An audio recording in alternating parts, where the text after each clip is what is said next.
सहारा प्रणाम। मैं हूं पूजा शर्मा। शाम के 5 बज चुके हैं और हर शाम 5 बजे हमारे खास शो में आपका स्वागत है। आज हम बात करेंगे राजनीतिक गलियारों की और राजनीति में कब कहां क्या हो जाए कुछ कहा नहीं जा सकता। उत्तर प्रदेश की सियासत रोज नई करवट लेती रहती है और सूबे की राजनीति में अब एक नया घटना चक्र सामने आया है। समाजवादी पार्टी के राष्ट्रीय महासचिव रामगोपाल यादव ने सोमवार को अचानक से सीएम योगी से उनके सरकारी आवास पर मुलाकात की। अखिलेश यादव के एक चाचा शिवपाल यादव पहले ही पार्टी से बगावत के संकेत दे चुके हैं और ऐसे में रामगोपाल का सीएम योगी से मिलना अटकलें तेज कर गया है।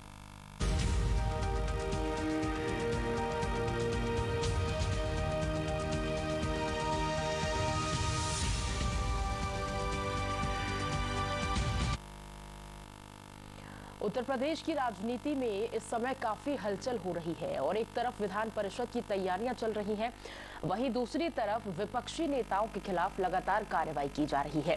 बीजेपी की रणनीति विपक्षी वोट बैंक में सेंधमारी की चल रही है और चित्रकूट के 3 दिवसीय प्रशिक्षण शिविर से निकले निहितार्थ कुछ इसी तरफ इशारा कर रही हैं। इस सबके बीच सीएम योगी आदित्यनाथ और प्रोफेसर रामगोपाल यादव की लखनऊ में मुख्यमंत्री आवास पर बैठक की सूचना आई तो राजधानी का राजनीतिक पारा हाई हो गया। सवाल ये उठने लगे कि इस मुलाकात को किस तरह से देखा जाना चाहिए।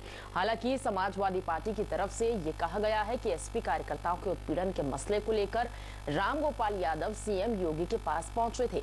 एसपी की तरफ से भले ही सफाई दे दी गई हो, लेकिन सीएम योगी और रामगोपाल यादव की मुलाकात की टाइमिंग को लेकर सवाल उठ रहे हैं।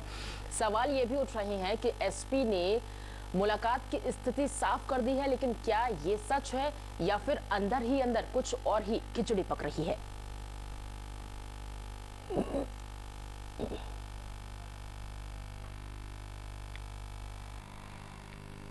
समाजवादी पार्टी के राष्ट्रीय महासचिव रामगोपाल यादव और मुख्यमंत्री योगी आदित्यनाथ की मुलाकात ने राजनीतिक हलकों में हलचल मचा दी है। सोमवार देर शाम एसपी महासचिव रामगोपाल यादव की मुलाकात मुख्यमंत्री योगी आदित्यनाथ से उनके सरकारी आवास 5 कालिदास मार्ग पर हुई।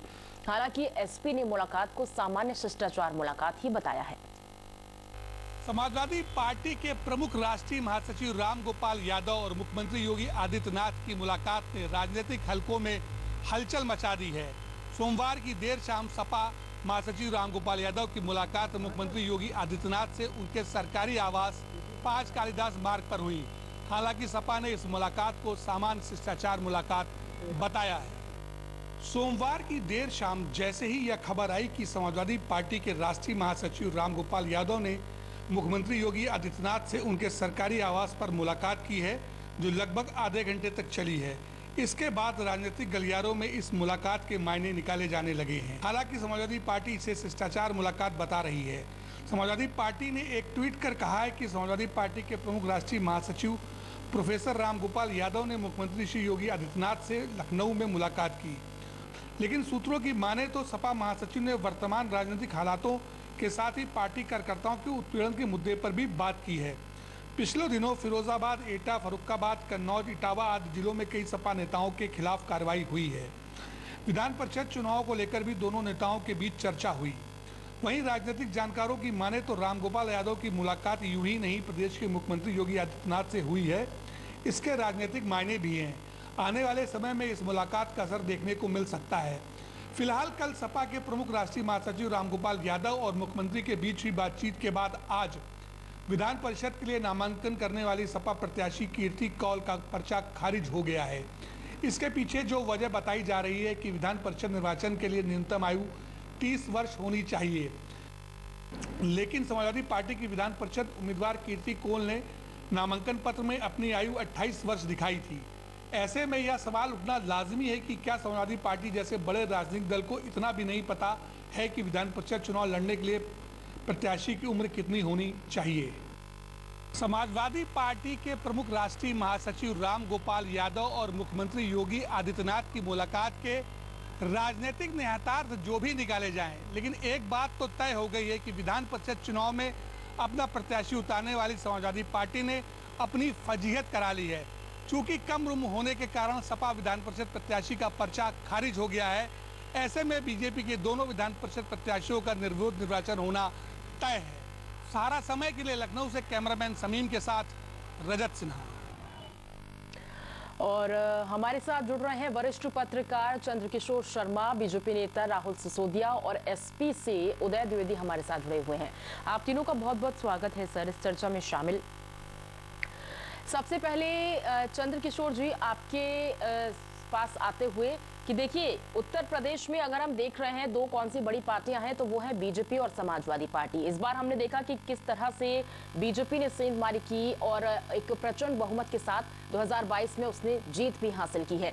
बीजेपी के सामने सिर्फ और सिर्फ समाजवादी पार्टी है, लेकिन अब समाजवादी पार्टी के भी बड़े नेताओं के सुर बदले बदले से नजर क्यों आ रहे हैं? क्योंकि अभी हमने देखा था कि शिवपाल यादव के सुर बदले बदले नजर आए, वो कुछ बीजेपी के सुर बोलते हुए नजर आ रहे थे। बीच में हमने देखा कि ओम प्रकाश राजभर, जिनका गठबंधन था समाजवादी पार्टी से, वो गठबंधन भी टूट गया है। और अब ये राम गोपाल यादव की जो मुलाकात सीएम योगी आदित्यनाथ से हुई है, इसके क्या मायने निकाले जाए?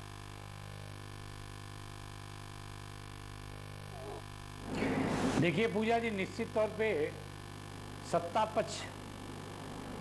पक्ष एक केंद्र बिंदु हमेशा किसी स्टेट में हो और चाहे सेंट्रल में हो बना रहता है।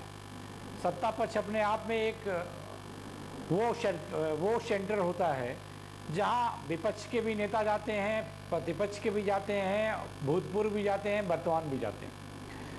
राम गोपाल जी का आना और ये सोशल मीडिया पे आना कि वो समाजवादी पार्टियों के कार्यकर्ताओं का उत्पीड़न हो रहा है और बहुत सारी इस तरह की कार्रवाई जो अनुचित तरीके से हो रही है समाजवादी पार्टी के विधायकों के साथ भी हो रही है और उनके विधायक तमाम जगह जगह ऐसे जांच एजेंसियों के जद में हैं जो जिनकी जांच लंबित है और जिनकी जांच शुरू होने वाली भी है। तो ऐसी स्थिति में राम गोपाल जी का आना और मुख्यमंत्री से कुछ व्यक्तिगत तौर पर मुलाकात करके और उस सारी चीज़ों को बताना, तो ये तो बातें सोशल मीडिया से आ रही हैं। और जहाँ तक सुर्खियों की बात है तो निश्चित तौर पे मैं एक बात बताना चाहता हूँ कि आज की तारीख में भारतीय जनता पार्टी वो उस तरह की पार्टी बनती चली जा रही है। अब आज की तारीख में परिषद में लीडर पोजीशन की कोई सिचुएशन नहीं है। विधान परिषद की मैं बात कर रहा हूँ, सेंट्रल गवर्नमेंट में राज्यसभा की बात कर रहा हूँ, कई पार्टियाँ वहाँ समाप्त के कगार पे हैं।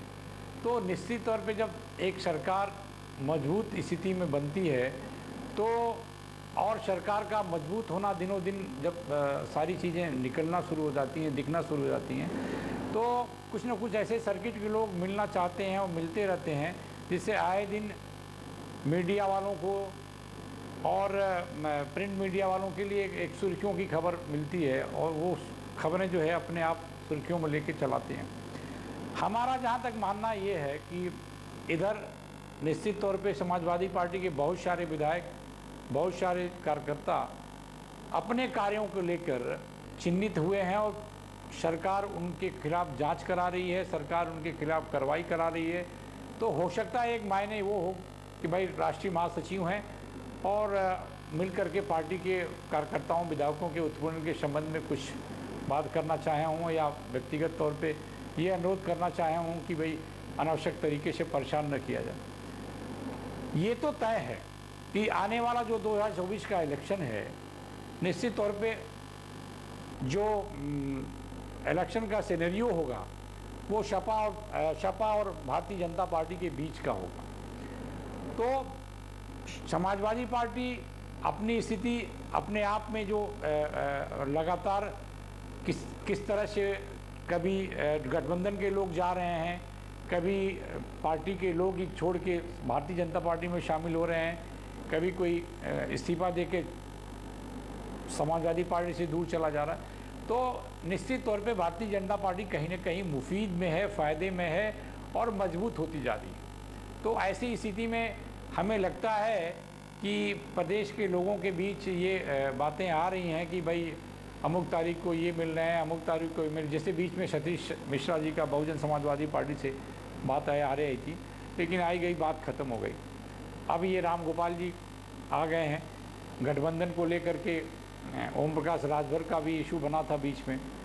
तो हमें लगता है कि सेंट्रल या फिर स्टेट गवर्नमेंट वो सेंटर होता है जहाँ कुछ न कुछ फरियादियों की मुलाकातें मुख्यमंत्री से और मंत्रियों से होती रहती हैं पार्टी अध्यक्षों की बात करें तो मैं उस पर तो बहुत ज़्यादा स्पष्ट नहीं करना चाहता, लेकिन मुख्यमंत्री से मिलने की बात हमेशा विपक्ष के लोग, बड़े लोग और अन्य पार्टियों के लोग मिलते रहे हैं। ये तो देखना होगा समय के अनुसार कि आगे की कार्रवाई कैसे समाजवादी पार्टी लेती है, या फिर राम गोपाल जी किस इश्यूज पे फिर कब मिलते हैं। ये मुलाकात हुई है, ये मुलाकात बहुत ज्यादा सरगर्मियां बढ़ा रही है। बीजेपी के पास आते हुए राहुल सिसोदिया जी, आपके पास आते हुए विपक्ष हमेशा से ये आरोप लगाता रहा है कि बीजेपी दबाव की राजनीति करती है और दबाव की राजनीति अभी भी वो कर रही है। जिस तरह से सीएम योगी आदित्यनाथ की मुलाकात हुई है अभी राम गोपाल यादव से, क्या इससे दबाव का आभास नहीं कहेगी विपक्ष? दबाव कैसा, वो स्वयं चलकर वहां पर गए हैं, इसमें दबाव कैसा? क्या उनके घर पे कोई बुलडोजर चलाया? क्या कोई ऐसा उनके खिलाफ षड्यंत्र किया गया? कोई ऐसी बात नहीं है। सिर्फ ये है कि ये कहीं ना कहीं इनके पास ये दबाव है कि इनके खुद के नेता, इनके खुद के जो गठबंधन था वो नेता, इनके खुद के कार्यकर्ता, यहाँ तक कि इनका परिवार पूरा बिखरता जा रहा है। ये उसका नतीजा है कि ये कमजोर हो रहे हैं और ये समझ रहे हैं कि हम कमजोर हो रहे हैं और आते आते 2024 तक ये बहुत कमजोर हो जाएंगे। इससे पहले ये वक्त आए 24, उससे पहले अपनी जगह कहीं बना लें। कोई इस तरह की, मैं ऐसा नहीं कर रहा ऐसा हुआ है, लेकिन मुझे ऐसा लगता है कि कहीं वो भी हो सकता है। अन्य कोई बात उनकी वहाँ हुई है, इस बारे में वो चर्चा उनकी एक निजी विषय है, मैं नहीं जानता उसके बारे में। बाकी आप समझदार हैं और जैसा कि सबको दिख रहा है चैनलों पे, और इससे चुनाव में भी आपने, राष्ट्रपति इलेक्शन में भी आपने देखा कि किस तरह इनका गठबंधन बिखरा। अजीत सिंह कहीं चले गए, उनके साथ जुड़े रहे, लेकिन बाकी के सब उनके साथ छोड़ के चले गए, चाहे वो उनके स्वयं के चाचा क्यों ना हो। तो आप समझिए कि ये कहाँ जा रहा है गठबंधन। तो गठबंधन ये बचना नहीं है, 2024 तक ये निश्चित है, ये वो उनको भली भांति पता है। नहीं तो इस मुलाकात के क्या मायने निकाले? आपको क्या लगता है कि, क्योंकि देखिए आप बीजेपी नेता हैं, ऐसे में आप क्या बताएंगे कि सीएम से ये जो मुलाकात हुई है ये मात्र एक शिष्टाचार भेंट ही है?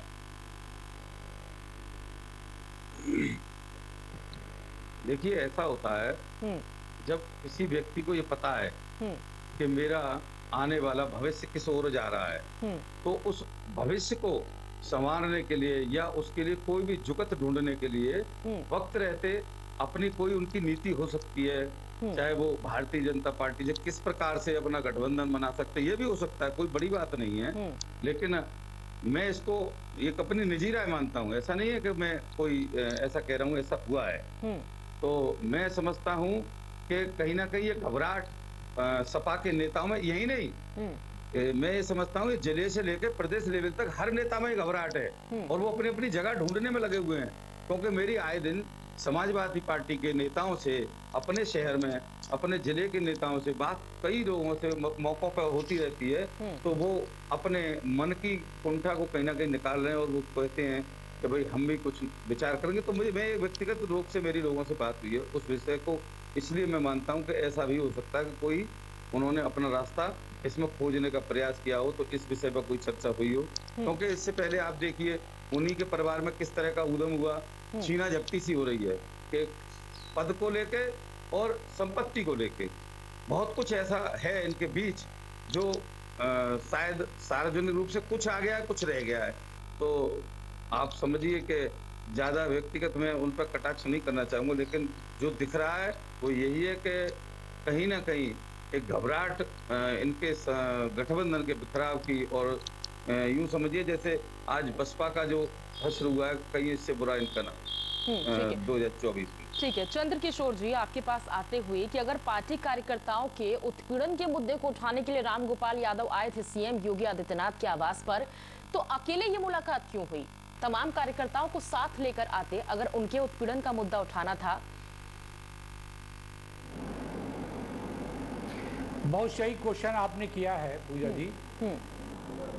कार्यकर्ताओं को उत्पीड़न को लेके, विधायकों के उत्पीड़न को लेके अगर इनका डेलीगेशन भी आता तो माननीय मुख्यमंत्री योगी आदित्यनाथ जी हो सकता है उनका सम्मान करते और मिलते निश्चित तौर पे।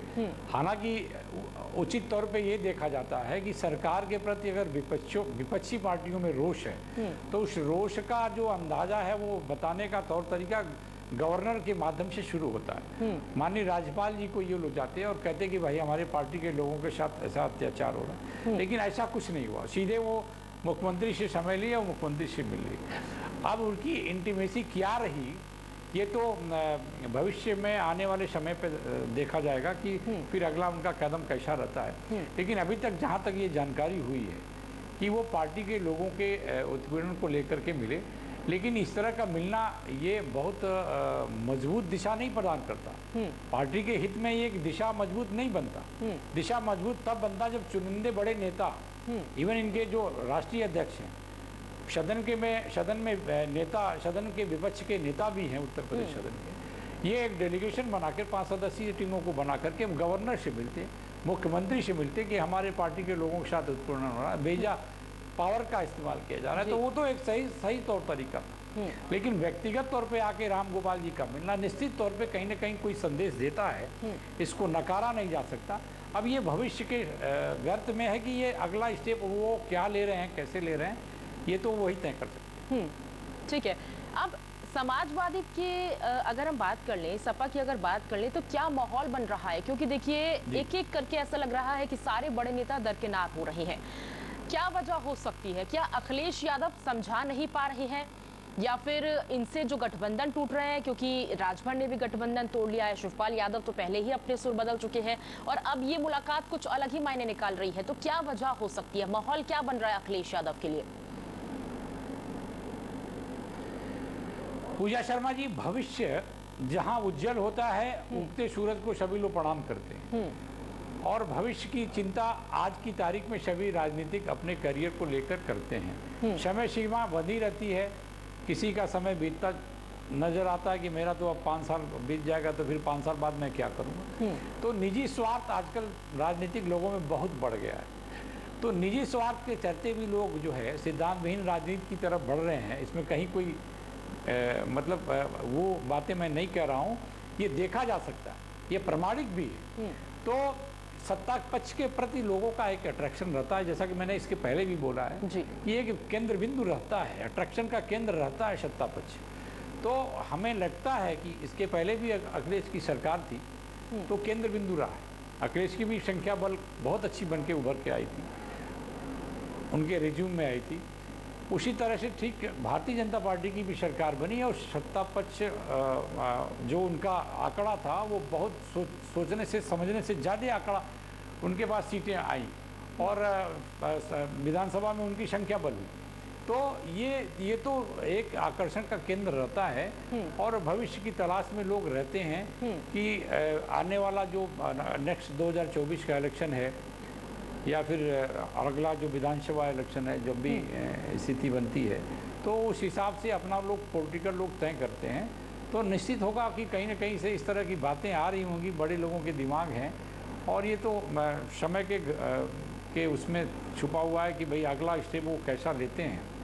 मिलना मिलाना तो चलिए, लेकिन ये कहीं से बिल्कुल डाइजेस्ट नहीं होता कि अगर पार्टी कार्यकर्ताओं को उत्पीड़न को लेकर के उनकी मुलाकात है या विधायकों के लेके उत्पीड़न की मुलाकात है तो वो अकेले क्यों मिले। निश्चित पूजा जी ने आपका ये जो प्रश्न है बहुत काबिल तारीफ है और ये विचारणीय है और यही खबर है, यही फोकस है इस खबर की। और निश्चित तौर पे और जो भाई इसके पहले भी लोग मिले हैं, डेलीगेशन से मिले हैं, राज्यपाल महामहिम से मिले हैं, मुख्यमंत्री से मिले हैं, तो एक डेलीगेशन के साथ मिले हैं और सदस्यों के साथ मिले हैं कि जो वरिष्ठ सदस्य हैं उनके साथ लोग मिले हैं और बहुत सीधे तौर पे अपनी बात वो जाके ज्ञापन के तौर पे प्रेषित किए हैं और दिए हैं। और जब इस तरह की खबरें आती हैं चंद्रकिशोर जी कि ये बड़े नेता के तौर पर देखे जाते हैं, राष्ट्रीय महासचिव के रूप में राम गोपाल यादव, और अगर इनकी मुलाकात हो रही है सीएम से तो आप सोचिएगा कि ये अपने खेमे को लेके पहुंचेंगे। अगर बाय चांस अगर ये शामिल होते हैं बीजेपी में, हालांकि इस तरह की अभी कोई खबर नहीं है दूर दूर तक, लेकिन अगर इनका मन बना और ये शामिल हो जाते हैं बीजेपी में, तो आप सोचिए कि समाजवादी पार्टी के जो कार्यकर्ता होंगे उस पर क्या असर पड़ेगा। 2024 का लोकसभा चुनाव बेहद करीब है, मनोबल तो निश्चित रूप से टूट जाता होगा कार्यकर्ताओं का। भाई जो छत्रप है समाजवादी पार्टी का, उन छत्रपों में से एक छत्रप राम गोपाल यादव हैं। बिल्कुल। एक छत्रप शिवपाल यादव थे। तो शिवपाल यादव तो अभी भी तक कहीं किसी दल में शामिल नहीं हुए। वो अपनी पार्टी अलग बना के चुनाव लड़ते हैं, टाई अप किए हुए रहते हैं कि हम तो आपके साथ टाई अप में हैं। गठबंधन की बात वो करें तो समाजवादी पार्टी से भी बात करते हैं कि भाई हमको इतनी सीटें चाहिए, तो हम इन सीटों के आधार पे अपने कैंडिडेट पार्टी कार्यकर्ताओं को लड़ाएंगे, अपने कैंडिडेट लड़ाएंगे। उसी तरह से वो उधर भी भारतीय जनता पार्टी की तरफ भी वो टाई अप की सिचुएशन बनाए हुए रहते हैं। उसी तरह से हो सकता है कि व्यक्तिगत तौर पे भी आदमी के कुछ काम ऐसे होते हैं जिसके तहत आदमी, अब चूंकि राम गोपाल जी एक बड़े नेता हैं और काफ़ी कई टर्म के राज्यसभा सदस्य हैं और अभी भी हैं, कंटिन्यू है और छत्रप हैं, सेकंड थर्ड सिचुएशन उनकी मानी जाती है समाजवादी पार्टी में। तो ऐसी स्थिति में हो सकता है कुछ व्यक्तिगत कामों से भी जा सकते हैं कि भाई हमारी कुछ अपने भी काम होते हैं। तो मैंने देखा है कि इस तरह के भी मुलाकातें लोग करते हैं। अब ये है कि आने वाले समय में किस तरह की बातें वो किस स्टेप पे अपनी बातों को रखते हैं, किस तरह के कदम अगला उठाते हैं, ये तो तय अब उनके ऊपर है। और बाकी तो सब चीज़ें स्पष्ट तौर पे चली रही हैं सोशल मीडिया में कि उत्पीड़न को लेकर मिले और इस तरह की बातें।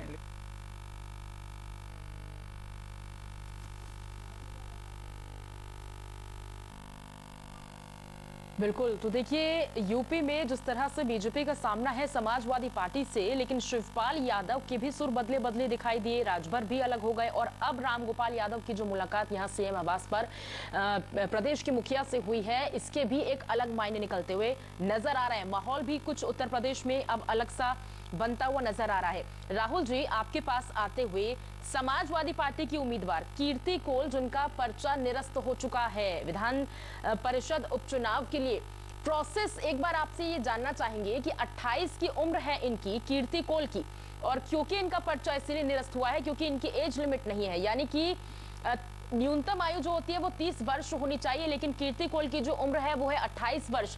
तो क्या पहले से नहीं पता होता है कि 30 उम्र होती है? 28 वर्षीय कीर्ति कोल को फिर कैसे उम्मीदवार बना दिया गया? और अब तो आपकी जीत यहाँ पर निर्विरोध तय है। राहुल जी। जी, आप ये समझिए इतना बड़ा संगठन ये चला रहे, क्या उसमें, हेलो जी, आवाज आ रही है? जी बताइए।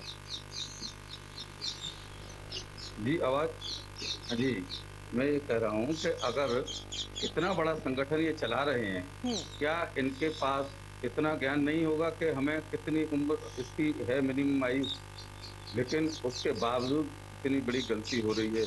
तो ये कहीं ना कहीं उनको अपनी हार दिख रही है, तो ये एक हार ना हो हमारी, इसलिए उन्होंने ऐसा कुछ किया कि हम हारे नहीं साहब, और हम ये कम आयु का रीजन उन्होंने ले लिया। ठीक है, इसका उत्तर उदय जी से ही ले लेते हैं। इसका उत्तर जो है एसपी से हमारे नेता उदय जी। सर, स्वागत है आपका। सबसे पहले तो इस मुलाकात को आप क्या कहेंगे कि जो रामगोपाल यादव की मुलाकात हुई है सीएम आवास पर सीएम योगी आदित्यनाथ से, आप भले ही इसे शिष्टाचार भेंट कह दें, लेकिन माहौल कुछ और बता रहा है, मायने कुछ और निकल रहे हैं। मैडम, मैं आपके चैनल के माध्यम से ये कहना चाहता हूँ कि समाजवादी पार्टी एक विपक्ष की पार्टी है, और विपक्ष का काम है कि जनता के मुद्दे उठाना और सरकार के सामने रखना। अगर हमारे पार्टी के राष्ट्रीय महासचिव माननीय मुख्यमंत्री जी से मिलके कोई मुद्दा उठा रहे हैं, कोई प्रदेश की कानून व्यवस्था के विषय में उनको बता रहे हैं, तो ये कोई विषय नहीं है कि इस विषय को इतना तूल दिया जाए। आज समाजवादी पार्टी विपक्ष का काम कर रही है, और आज उत्तर प्रदेश में कानून व्यवस्था का ये हाल है कि सिर्फ एक कम्युनिटी को लेके सरकार अटैक कर रही है। मेरा कहना सिर्फ सरकार से इस चैनल के माध्यम से यह है कि जो भी कानून को हाथ में ले, कोई भी कम्युनिटी का आदमी हो, उसको सजा मिलनी चाहिए। लेकिन यहाँ स्पेशल एक कम्युनिटी को अटैक किया जा रहा है। इसी कम्युनिटी के लिए, इसी बात को बताने के लिए माननीय राष्ट्रीय महासचिव जो हमारे हैं, माननीय योगी जी से मुलाकात कर। नहीं, लेकिन ठीक है, आप अपने मुद्दे उठाइए, ठीक है, लेकिन कार्यकर्ताओं के उत्पीड़न के अगर मुद्दे उठाने के लिए राम गोपाल यादव पहुंचे हैं सीएम आवास पर, तो कार्यकर्ताओं को लेके क्यों नहीं आए? अकेले कैसे पहुंच गए? जी, पहली चीज तो ये कार्यकर्ताओं का मुद्दा नहीं है, जनता का मुद्दा। कम्युनिटी मीन्स है सोसाइटी है, जनता एक पब्लिक है। यहाँ मैं कम्युनिटी की बात कर रहा हूँ, मैं उस कम्युनिटी का नाम नहीं ले रहा हूँ, मैं एक कम्युनिटी, स्पेशल कम्युनिटी की बात कर रहा हूँ कि वो कार्यकर्ता नहीं पार्टी के, वो वोटर है, वो जनता है, वो जनता है, वो सिटीजन है इंडियन के, वो यूपी के सिटीजन है। उनकी समस्या को लेकर प्रोफेसर साहब ने माननीय मुख्यमंत्री जी से मुलाकात की। और इसे क्या कहेंगे, विधान परिषद उपचुनाव में जो कीर्ति कोल का पर्चा निरस्त हो गया है, इसका ठीकरा भी आप बीजेपी पर फोड़ेंगे आप? जबकि आपको तो बहुत अच्छे से पता था कि 28 वर्ष है कीर्ति कोल की, पर्चा निरस्त होगा, क्योंकि न्यूनतम वर्ष यहाँ पर 30 साल होती है, पर आपने 28 साल की एक उम्मीदवार को उतारा और अब निर्विरोध चुन लिए जाएंगे यहाँ पर बीजेपी के उम्मीदवार, तब उसका ठीकरा भी आप बीजेपी पर फोड़ेंगे? उदय जी, मैडम, इसलिए मैं ये कहना चाहूँ, ये भूल हो सकती है, परंतु समाजवादी पार्टी एक ऐसी पार्टी है उत्तर प्रदेश में, ना वो झुकेगी और ना वो डरेगी। ये मैं आपके चैनल के माध्यम से कहना चाहता हूँ। नहीं सर, बिल्कुल आप मत झुकिए, मत डरिए, लेकिन इसका उत्तर दे दीजिए कि एसपी उम्मीदवार जो है कीर्ति कोल, इनका पर्चा निरस्त हो गया, अब इसका ठीकरा बीजेपी पर फोड़ेंगे या फिर गलती मानेंगे अखिलेश यादव अपनी? समाजवादी पार्टी की आदत बन चुकी है कि उन्हें कहीं ना कहीं सिर्फ दूसरों पर दोष मढ़ना है। इनको जब मौका मिला, इन्होंने शासन को ईमानदारी से नहीं चलाया। ये समाज के लोगों को उन्होंने इतना सरपरस्ती दे दी कि उनके कुछ गुंडों की वजह से ये बदनाम हुए और उन गुंडों पे आज कार्रवाई हो रही है। तो उन गुंडों पे कार्रवाई करने के किस पे हुई? मुख्तार अंसारी जैसे पर अगर कार्रवाई हो रही है तो इस पर, इसको रोकने के लिए वो वहां पर गए मुख्यमंत्री जी के पास। तो ये आप बताइए कि क्या इनको छूट दे दी जाए और ये आतंक फैलाने दिया जाए ना? तो ये कार्रवाई ये रुकने वाली नहीं है। और योगी जी एक ऐसे ईमानदार मुख्यमंत्री बने हैं जो निष्पक्ष और निडरता के साथ और निडरता से काम करते हैं। उन्हें किसी का डर नहीं, भय नहीं। कलकत्ता बंगाल में क्या कर रहे हैं जी, डरे वो जो गलत काम करता हो समाजवादी पार्टी में, वो लोग कर रहे हैं, उनके आपस वो क्या, हम क्या कर रहे हैं उसमें? तो उनका पार्टी का स्वयं टूटना, इसमें हमारा दोष है। महाराष्ट्र में क्या कर रहे हैं आप? दिल्ली में क्या कर रहे हैं? पार्टी आपने भी संसद में क्या किया 4 दिन पहले?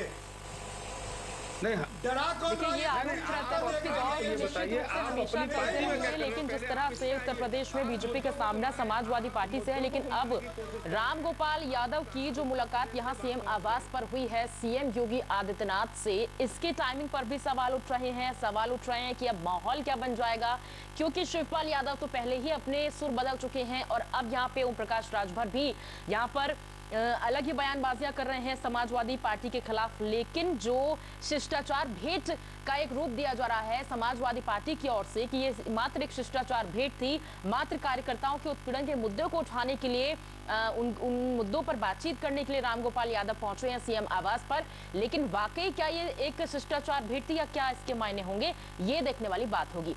फिलहाल राहुल जी हमारे साथ जुड़े, बीजेपी नेता, बहुत बहुत शुक्रिया सर आपका। चंद्रकिशोर शर्मा जी वरिष्ठ पत्रकार हमारे साथ जुड़े, सर बहुत बहुत शुक्रिया आपका। उदय द्विवेदी जी समाजवादी पार्टी के नेता हमारे साथ जुड़े, सर बहुत बहुत शुक्रिया करेंगे आपका इस चर्चा में हमारे साथ शामिल होने के लिए। और इसी के साथ फिलहाल खास कार्यक्रम में बस इतना ही, मुझे दीजिए इजाजत। सहारा बड़ा।